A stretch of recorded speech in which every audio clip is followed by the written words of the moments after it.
Good afternoon, everybody. My name is Trevor Shand, the educating entrepreneur, and I am here with Mandy Drumhiller. Mandy, thank you so much for taking the time to meet with me. Mandy and I have known each other for, I guess, a couple decades now. Long Uh, time. yeah. So, anyways, it's good talking with you as always. Just for the folks out there, kind of tell me who you are. Give me a little introduction. Why are we here? Why are we talking? Okay, so I'm Mandy Drumhiller. I own Refill Renew in both Stanton and Charlottesville. And we're talking because I'm a startup. I've been in business now for 4 years. And yeah, Trevor's interested in knowing my story.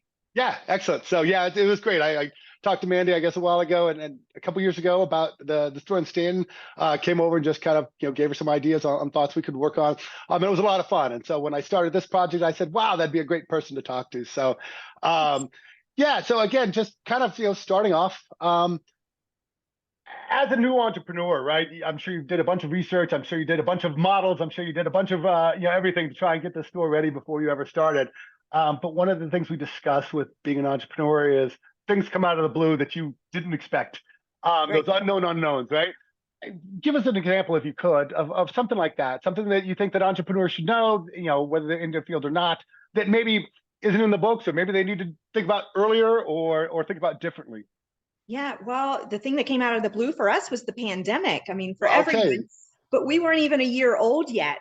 Wow.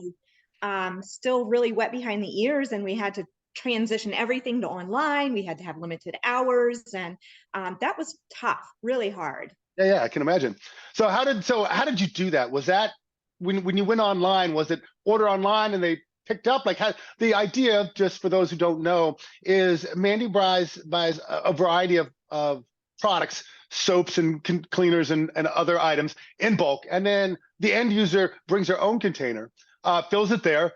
They usually get a better deal than buying a container off the rack. Better product for less price, and we stop using so much one-use plastic, right? So it's better for the environment as well, which is great. So tell us a bit more about that. How did you pivot that, and then how did you come to that model? Like what? How did you get from where you are? I mean, there was probably four different ways to take that model. How did you get there? So what we did was transitioned into an online buying system. And the whole point of Refill is, like you said, to eliminate single use plastics. And so, how do you do that if people can't bring their own bottle into the store to refill? We ended up going to our own glass bottles that folks could rent. You put a deposit on, we fill it for you, and then you bring it back. We sanitize that bottle and then use it again. Gotcha. Okay, excellent. Yeah. Yeah. So I guess the other way to do it might have been, hey, they could bring their containers, leave them outside for 24 hours, let everything die. You could fill them up and then put them back outside. I'm sure you thought about things like that. How did you decide on the model you went with? Well, we thought that would be a lot of hassle. Our hours were limited because I had kids at home. We couldn't be in the store all the time. We thought that would end up in bottles floating away. It just didn't seem practical. So we went with the glass reusable bottles. Awesome. That's great. Yeah. So, and again, that makes a lot of sense, right? We used to do that with soda bottles, right? Because I remember Right. being a kid, you take your soda bottles, you put them back in the six pack, you go back to the grocery store, shut them down and get your refills. And in fact, I believe there's a local milk company that still does that, Mhm. that we can buy at Wegmans. So that's terrific. So, um, for yourself, one of the things we discuss as entrepreneurs is not just the fact that you have to kind of do it all. But then there's definitely days out there where it feels lonely and it feels tough and it feels like nothing's quite breaking your way. As an entrepreneur, I'm sure you've had those days. What are those ways that you stay motivated? How do you refocus? What really keeps you moving? Because sometimes just keeping moving is the name of the game. Yeah, that's exactly right. I try and do a brain dump either every day or every couple of days on a sheet of paper, several sheets of paper, but then I back up and I just get one post-it note and put those priorities on because I'll Yeah, stress myself all out thinking about everything that I have to do. If your to-do list is just a post-it note, you can do that in a day. gotcha. Yeah, So that's how I keep yeah. That moving forward without getting overwhelmed. Yeah, that's amazing. And that's one of the things that I kind of try and help stress to entrepreneurs. Do fewer things better, right? We Yeah. we can't go out and do everything. We're one person, right?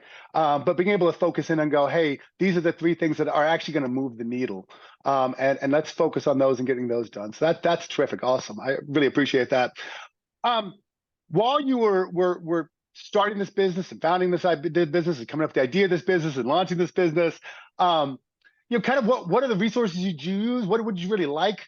What are some resources that you said, hey, if you're starting a business, maybe you should go look at this or do this, or were those things?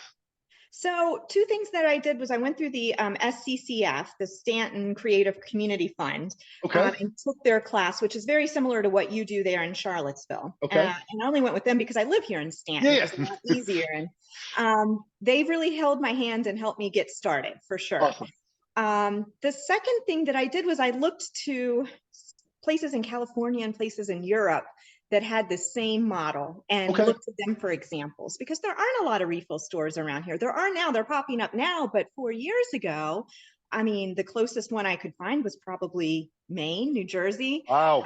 Wow, way far. Yeah, exactly. So there weren't good examples around here. And I looked to those places. Awesome. That's great. And that's one of the things that, again, we try and encourage. Let's not reinvent the wheel, right? If you've got an opportunity in a geographic location and somebody else is already doing it, great. And in fact, one of the things we discuss is sometimes you can get hints and how-tos from indirect competitors, right? Some people who are doing substitutes to yours, right? So you can look at it and go, hey, they're not quite doing the same thing, but how are they doing it? And maybe I can take some of that and then maybe modify that. So that's awesome. And then again, like I said, I volunteer for the CIC here in Charlottesville, which is the Community Investment Council. It's CICVILLE.org. And then, Mandy, you said you went with whom? SCCF, Stanton Community Creative Fund. Okay, so these are two groups in each of these cities that's specifically designed to help new entrepreneurs. And again, it's one of those things that I have volunteered for 6 or 7 years now at CIC, and I've done it because I love it, right? Like, it's not my day job. I'm a volunteer. I appreciate being able to get in there and share my knowledge. But again, if you are thinking about doing something new, look around. There hopefully are some opportunities for help. And again, why reinvent the wheel when you can have somebody come in and help you from the get-go? So right. I really appreciate that. I guess in the end, yeah, I think that that this has been a great interview, but I'd love to leave the viewers with something that is positive and something that is exciting. What's a great success story you've had for us? Well, just lately, we've grown by leaps and bounds in our Charlottesville store. People are really finding us. We're making a difference, and we've got more customers every day. Every month is better than the last. It's great. So we've been able to keep our prices really competitive lately because we're now able to buy by the pallet load. We're also able to buy soap by the tank, 275-gallon tanks, which I never dreamed we'd get there.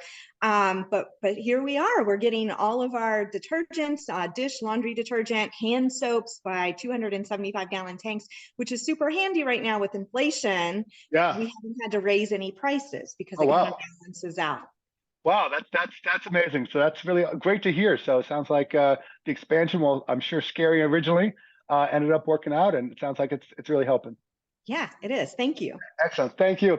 So Mandy, again, it's been so great to talk to you. Thank you so much for your time. I really appreciate it. And hopefully we can talk again soon. Sounds great, Trevor. Thank you. Bye-bye.